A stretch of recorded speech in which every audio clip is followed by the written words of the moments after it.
Hey all, Paint Marine here with another In the Crosshairs. Going to take a look at the Primaris Repulsor Executioner. Now, I'm not going to look too much at the Scorpius for the AdMech right now, just because the Primaris Executioner is what I'm going to be getting, and primarily since I focus on my Primaris, my homebrew, all Primaris chapter right now. I just want to take a look at that because we did get a preview already before on the Apocalypse rules that will be coming out. But now we're getting an actual look at the rules for 40K. And thankfully, some of the little special, I guess, abilities that it had are still in play. And then the stat lines for the main guns are there, which is nice, which we have the stat lines for most of the other weapons. But I want to go over that, and then I also want to kind of go over the weapon options because there's a little chart graphic thing that was put out, and there's one thing on there that brings a little bit of question to me, but we'll check that out in a little bit. So let's dive into the article here and see what they have to say. Alright, so Primaris Repulsor Executioner. If you thought the standard Repulsor was covered in guns, you haven't seen anything yet. The Repulsor Executioner is a full-on battle tank, should say parentheses, and transport. A heavy support choice that exchanges some of the Repulsor's normal transport capacity for a murderous, powerful turret weapon. If you want to obliterate armored targets, equip your Executioner with a heavy laser destroyer, which is essentially a gigantic, souped-up las cannon. So real quick before we go into that stat that they share, obviously it still has a transport capacity, but a lot of people are saying it's probably most likely going to be around 6. Because Gravis armor I think takes up 3 spots or 2 spots or something normally. So I don't know. I've heard the kick around it'll have 6 transport capacity, so that way you can take like a 3-man squad of aggressors or something, and they will all fit. So take a look at this stat right here. So the heavy laser destroyer, 72-inch range, heavy 2. Strength 10, has a -4 AP, D6 on the damage, and then its abilities, when resolving an attack made with this weapon, a damage roll of 1 or 2 counts as 3 instead. So essentially, no matter what, you will always be getting 3 damage out of one shot out of like, one wound roll here.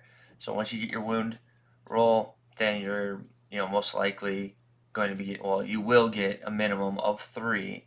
So 1, 2, and 3 is 3 damage, and then of course 4, 5, and 6 are 4, 5, and 6.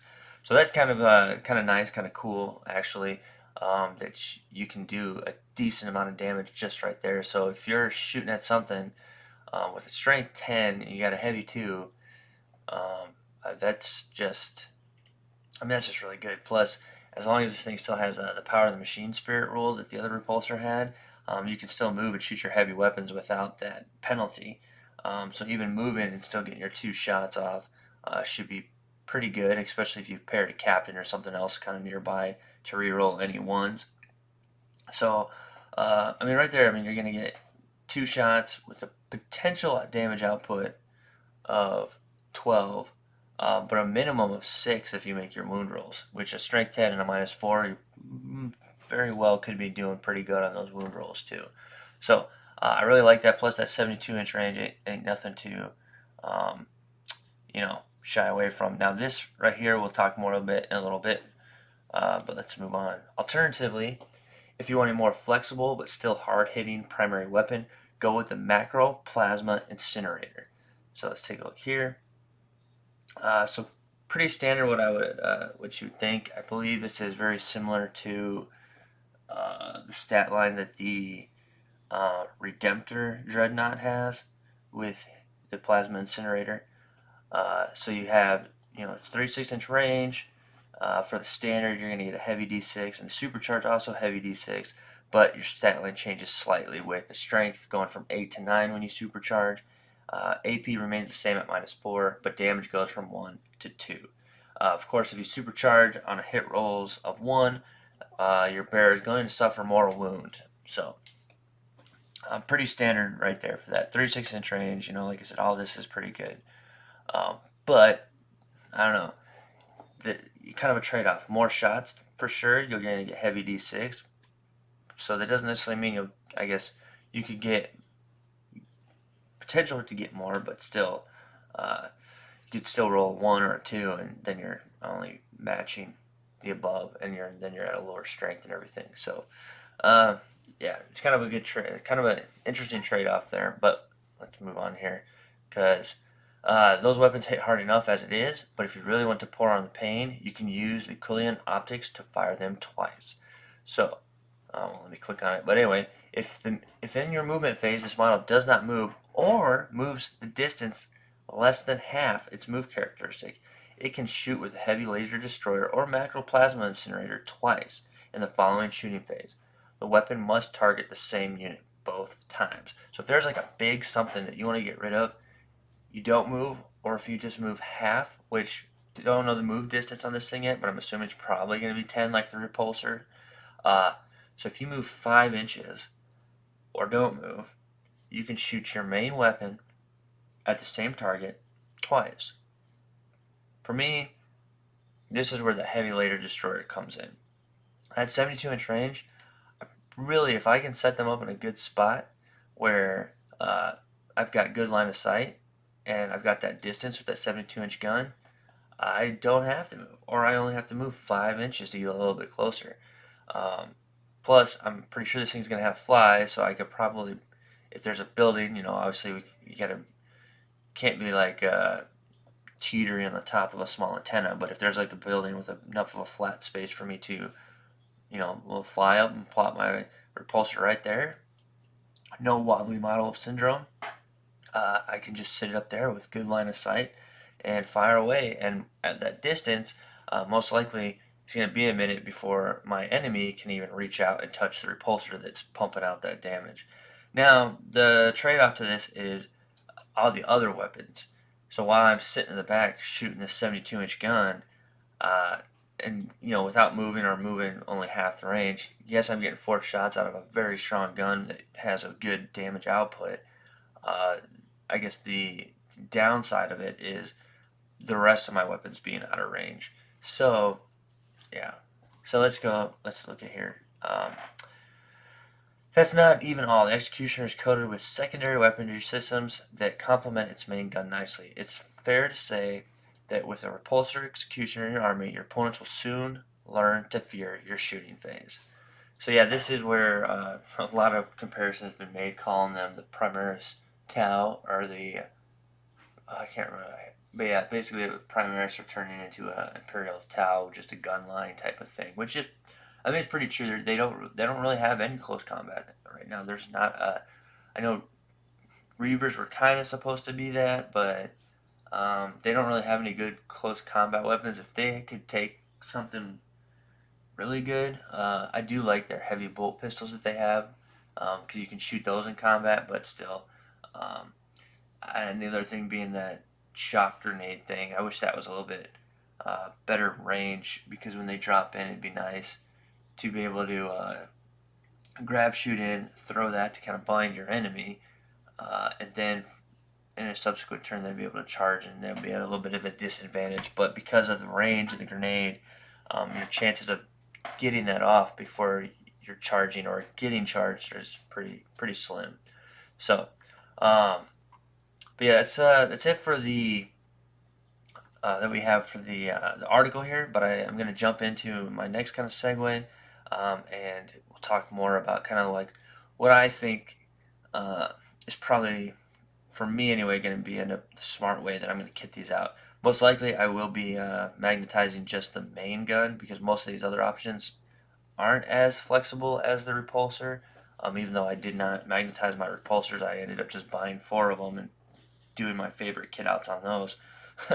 But we'll talk more into that here in a second. So let me flip over to the next graphics here that I want to talk about, and we will go from there. Okay, so this is the first thing I wanted to talk about. This is a little graphic they put out to kind of explain a lot of the options and stuff like that, and kind of show a little bit of the sprues here. So, Primaris Repulsor Executioner, you will have 1 Iron Hail Heavy Stubber. So, right here, Iron Hail Heavy Stubber. Now, as we can see, there is no other option. It just says that. So there is no just onslaught cannon to switch out like you can with the other Repulsor. which kind of makes sense because it already has a lot of firepower and they don't want to go too crazy overboard. Now this one is a bit confusing to me because it says 2 twin heavy bolters. So obviously we have a twin heavy bolter here. Now are they trying to refer to each one of these as a twin heavy bolter? Because as far as I am aware, this whole thing, like these 2 heavy bolters together, is a twin heavy bolter. Maybe I've been mistaken, I don't know, but I've been trying to see or look on here where else a heavy bolter might go.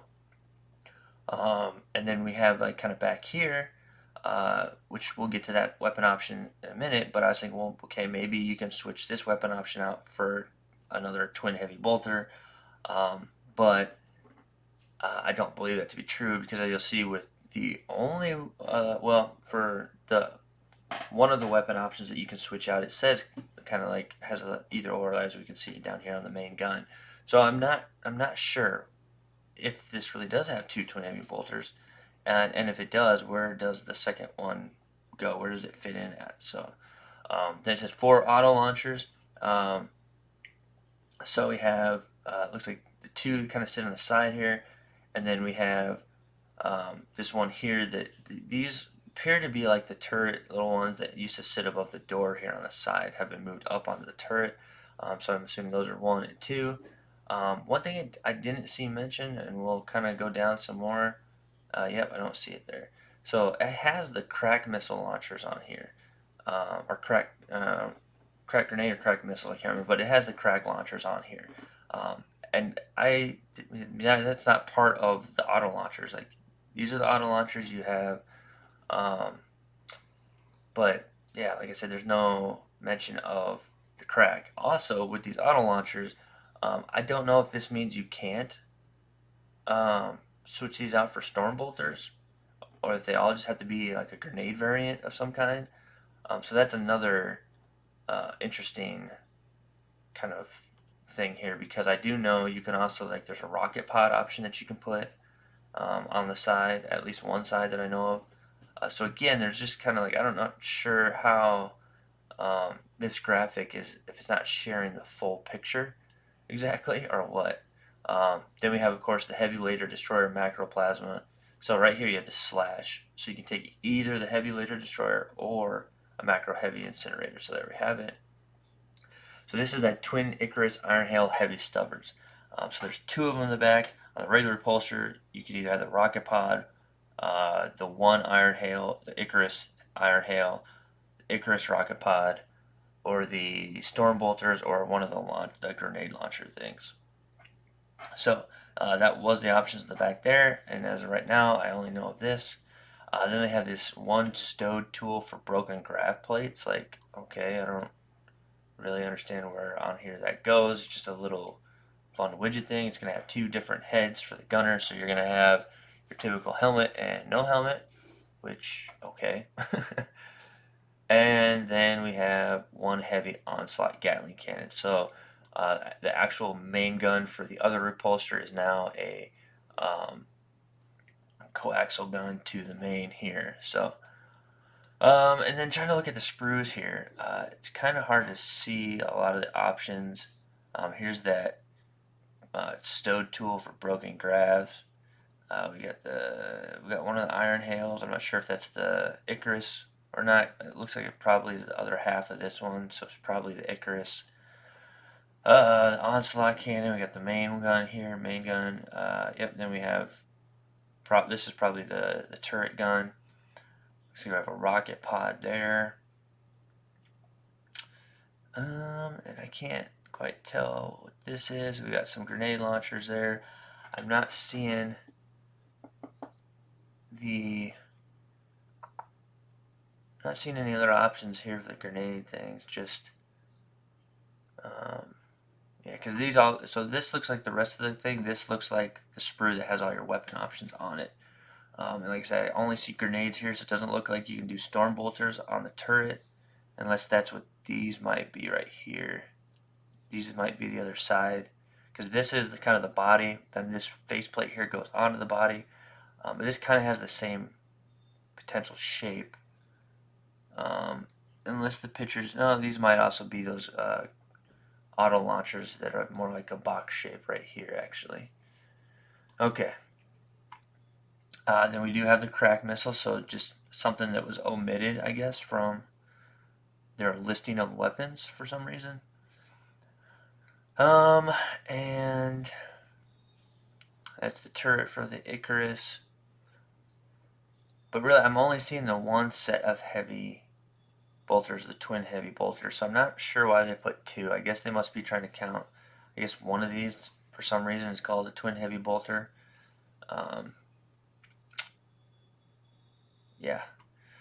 So I'm not seeing an option here. It doesn't look like you're going to have the option to just put another set of heavy bolters on there. It looks like it's just the one twin heavy bolters. So, but yeah, so that's kind of the look there with it. Kind of zoom back out here. Go to the next picture. So we've all seen this picture here.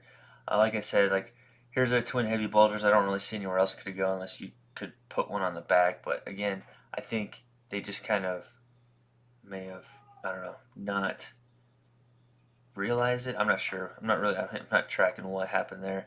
The other thing though is like this right here. It looks to me to be like the end of a storm bolter. Maybe I missed it. If you saw it, let me know.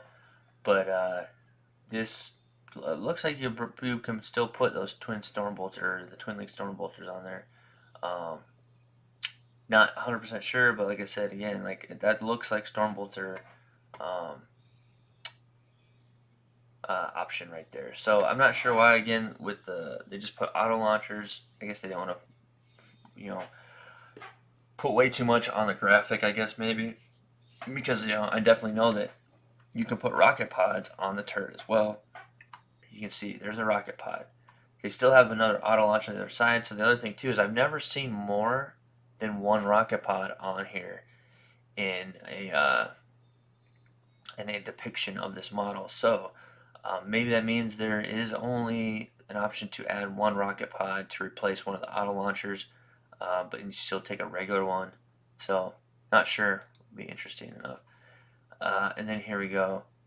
Again, we got all of them going across. Again, everything's pretty much the same except this one changed out for the macro. So what I'm thinking for kit out, definitely probably gonna take a rocket pod just for that nice anti-air. Plus, I'll have the Icarus heavy stubbers in the back, so that'll be nice to have kind of like two things to deal with: anti-air. Plus, the rocket pods have a better strength AP, even against ground targets. Yes, I'm shooting with a -1 to hit, but I don't know. I like the rocket pod on my repulsor. It's usually worked pretty well too against ground units as well. So there's that. And then the other thing is, like I said, I'm going to be magnetizing the main gun, but most likely I'm going to be grabbing up two of these repulsors with the idea of mainly taking them for the heavy laser. I just like the range on it, and I like the idea of having two. You can sit them in some decent crossfire positions in the backfield. Hopefully, you get a good line of sight. Especially, hopefully, two can see. But worst case scenario, only one can see. But at least one can see and get some shots off on a particular target, and then the other one could probably see a different target and fire at that. But if there's like one target that you really need to get rid of, it'd be nice to have the two.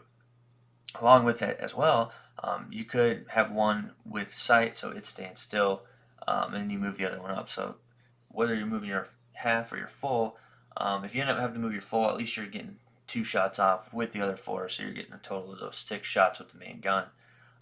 So in the end, I still think that's a good trade-off if need be, but still, as far as the accessories, one thing definitely noticed is you cannot swap out the heavy bolter here in the front for a las cannon. That would just make this thing even more of a target than it already is going to be. So no swapping that out, which is kind of nice. So hopefully that kind of keeps the point cost down overall. So no swapping out that. I do like you still have like the heavy onslaught here, so you can still get some good shots out. Plus, like I said, these will probably most likely all be grenade launchers, except for I'll probably take at least one rocket pod most likely. But my auto launchers, probably all 4 or 3, I guess, if I take a rocket pod, are going to be the grenade launchers. Just again, I like to kind of have that um, multi-purpose facet of being able to at least hold its own against some hordes. Usually, horde armies aren't going to be a super high strength, or rather a super high toughness. So even though they're only strength 4, I should still be able to wound them decently enough. Especially, I normally, depends, but my old go-to anyway has always been to take a captain for the Storm of Fire Warlord trait. So then on rolls of 6 for my wounds, I'm getting a -1 AP added. So um, that's always been nice to have. Excuse me. So most likely, I'm gonna go kind of a same or similar route with that. Um, but we'll see because I don't know how effective it would be if I just have my captain sit in the back with these guys and if the armies never reach up to them. But again, like I said, I do like the idea of at least, as a horde tries to reach me, I can hopefully begin to thin them out before they get too close and tie them up. But again, these will probably have the fly keyword, so worst case scenario, I get a little bit locked in close combat and then can hopefully fly out of there. Um, yeah, so that's kind of my thoughts there on my loadout anyway. Pretty much going to just be rocket pod, auto launchers, the Icarus. I don't believe you can switch that out as an option. Of course, this cannot switch out either. You have the heavy onslaught, cannot switch out these, magnetize these, but most likely going to mainly be bringing the heavy laser. Just again, the range alone. So ideally, again, we'll see how the points cost comes out. But in my perfect game, I would have enough points to bring 2 of these with the heavy laser destroyer and still have enough points to bring a repulsor. My normal repulsor is kitted out with the las talon and the las cannons. Again, so either you're worrying about the repulsor and that's drawing fire, or you're going to be worrying about these two and they're drawing fire while my repulsor still has some good punch with those las cannons to get up and do some damage. So that's kind of my current idea anyway. I'm sure in a 2000 list I could probably easily bring 2 and a repulsor, but anything dipping below that I feel like it's going to be hard to bring 2 of these, so most likely I'll be bringing 1 with a repulsor. I definitely still feel like I need to bring the repulsor at the very minimum, just to try to draw fire away from this, if they can even draw a line of fire on it because of the range of the main weapon, keeping it out of range of hopefully most of their weapons. So there you have it. That's kind of just my thoughts on the repulsor in general. What are your thoughts? What are you excited for? What do you think the points costs are going to be? Um, hopefully it's not too crazy. Again, like I said, I'm expecting this thing to have pretty much the same stats across the board as the repulsor as far as strength, toughness, armor save, wound count, all that. It would be nice maybe if it was a little bit higher toughness. Maybe like, okay, again, this is just pipe dreams, of course, but if it had at least 1 more toughness would be nice. A better save would be nice, or even just a couple more wounds would be nice.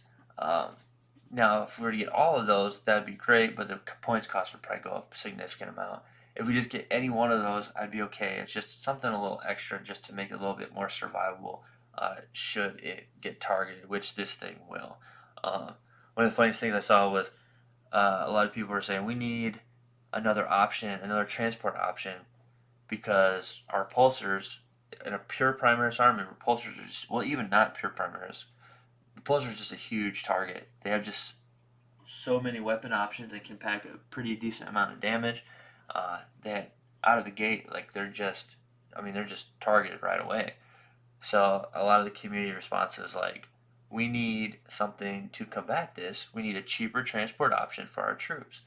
So then there was a meme somewhere was like, oh, so GW's like, you want a cheaper, smaller transport? So let's give you a bigger one with more DACA. Um, and in that idea, it's kind of true. This will probably most likely be the higher target threat than the the repulsor as it is now. So in a way, it does kind of help the repulsor, as people most likely want to target this over the repulsor. But if, like myself, I'm going to kind of play this more as almost kind of like a artillery style tank in the back using its range for full effect, then the chances are the repulsor is still going to be the one taking most of the heat as it's trying to move forward and get its other weapons in range. Even though with the last cannon of the 48-inch range, it's still pretty decent with that. But again, after that, everything else is about a 24-inch range on it. So, or I guess there's a few 36-inch ranges, but still. All right. Well, again, thank you for watching. Please check out the rest of the channel. Like, subscribe, all that would really be grateful and helpful. And then also check out the Facebook page. See what I got going on there, as I update that pretty regularly when I can. And until next time.